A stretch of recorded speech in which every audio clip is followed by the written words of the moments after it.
Why do I think in my native language when I speak English? I first build the sentence in my own language in my head and then I try to translate it word by word into English. I just can't disconnect from my native language and I never feel comfortable speaking English. You experience these problems too, right? I understand you very well because I went through the same process. In this video, I'm going to show you exactly how to turn off translation and switch your brain into speaking mode. No motivation talk, no just think in English advice. These are practical techniques you can use alone at home starting today. And each one targets a specific reason why translation happens. Let's break the habit that's blocking your fluency step by step. Number 1. The no full sentences rule. Let's start with the biggest mistake almost every English learner makes. They try to speak in perfect, full sentences, and this is exactly why their brain translates. Think about it. When you try to build a full sentence, your brain starts asking questions. Is the tense correct? Is the word order right? Do I need a or the? That moment, even half a second, is when translation happens. So here's a rule.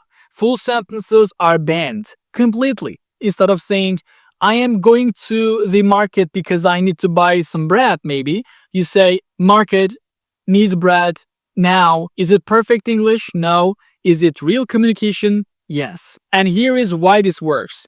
When you speak in fragments, your brain doesn't have time to translate. There is no structure to analyze, no grammar to check. Your brain switches from grammar mode to meaning mode. This is not a random trick. This method is actually used in interpreter training and emergency communication, where speed matters more than perfection. And something interesting happens when you use this rule. Your fear drops, your confidence increases. Because in your head, the message becomes, there are no mistakes. And when the brain believes there are no mistakes, it stops translating. So for practice, do this. Describe your day using only fragments. No, I am, no, because, no long sentences, just meaning. Morning, coffee, late, or maybe traffic, tired, but okay. This is not beginner English, this is pre-fluent English. Once your brain learns to speak without translating, full sentences will come back naturally without effort. Next, we'll talk about a method that trains your brain to work with meaning instead of words. Number 2, delayed imitation. Most people think shadowing is the solution. They listen to a sentence and repeat it immediately, but that's the problem. When you repeat instantly, your brain doesn't understand the meaning. It just copies sounds like a parrot. That does not stop translation, it avoids it temporarily. Delayed imitation is different. Here's how it works. You listen to a sentence, then you wait 3 seconds. Not 1, not immediately, 3 full seconds. And then you say the same idea, but in your own words. For example, you hear, I didn't expect that to happen. You wait 3 seconds, then you say, I didn't think that would happen. Same meaning, different structure. And this difference is crucial because your brain can't copy. It has to understand first, and when your brain works with meaning, translation disappears. This is exactly how real conversation works. Nobody repeats sentences they just heard. They react to ideas. This method forces your brain to move from language analysis to message response.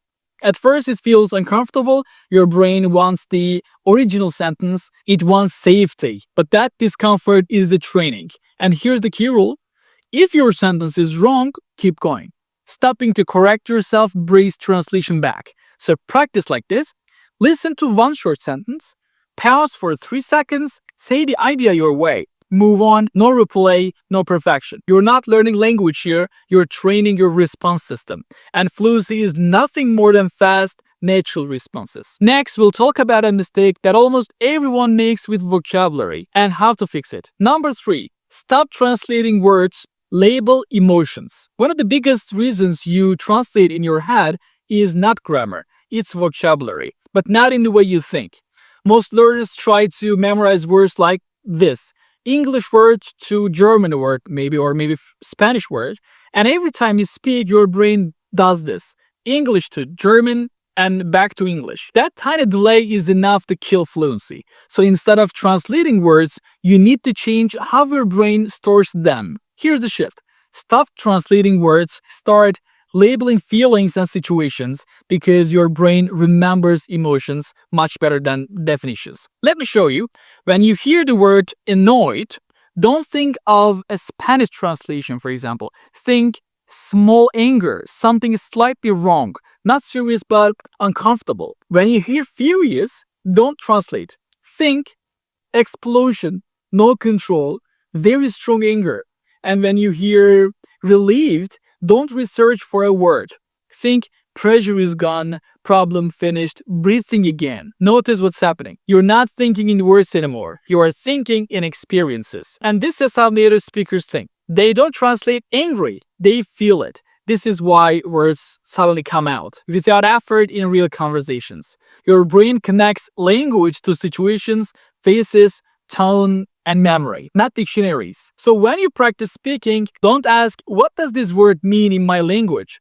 Ask instead, when would I feel this? Where am I? What just happened? How strong is the emotion? That's how vocabulary becomes automatic, not by memorizing more words, but by storing them differently. And when words are stored as feelings, there is nothing to translate. In the next step, I'll show you a simple physical trick that instantly reduces translation, and almost nobody talks about it. Number 4, no eye contact when practicing. This one sounds strange at first, but it's one of the most powerful tricks to stop translating in your head. When you practice speaking, most people do one of these things. They look in the mirror, they look at the camera, they look at their own face. And the moment you do that, your brain switches modes. You're no longer communicating, you're performing. And performance creates pressure. Your brain starts thinking, how do I sound? Is this correct? Am I making mistakes? And guess what comes back?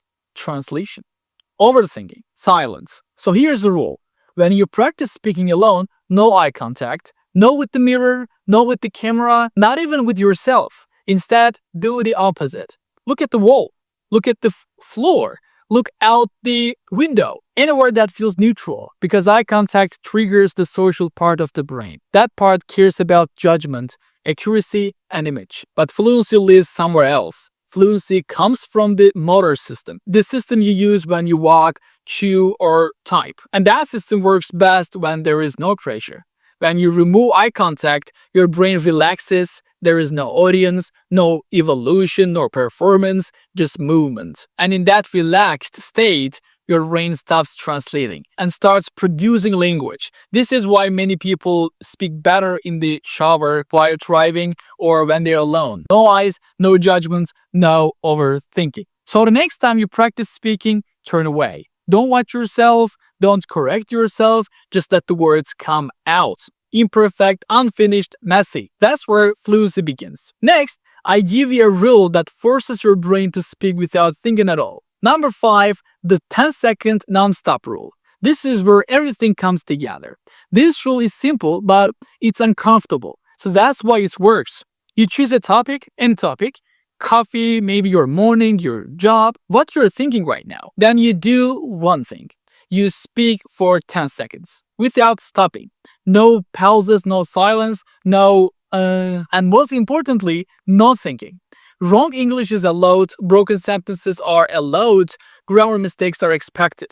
The only rule is you do not stop. For example, you don't say, I drank coffee this morning and it was really good because that's too careful. Instead, you say, coffee, morning, tired, need energy, drink fast, brain wake up. It doesn't sound perfect, but it moves. And movement is fluency. Here is what happens in your brain. When you give yourself unlimited time, your brain starts analyzing. It checks grammar, it translates, it edits. But when you remove time, your brain has no choice. It must produce language or fail the test. And then the brain hates failing. So it adapts, it stops translating, it stops searching for perfect words. It uses whatever is available. That's exactly how real conversation works.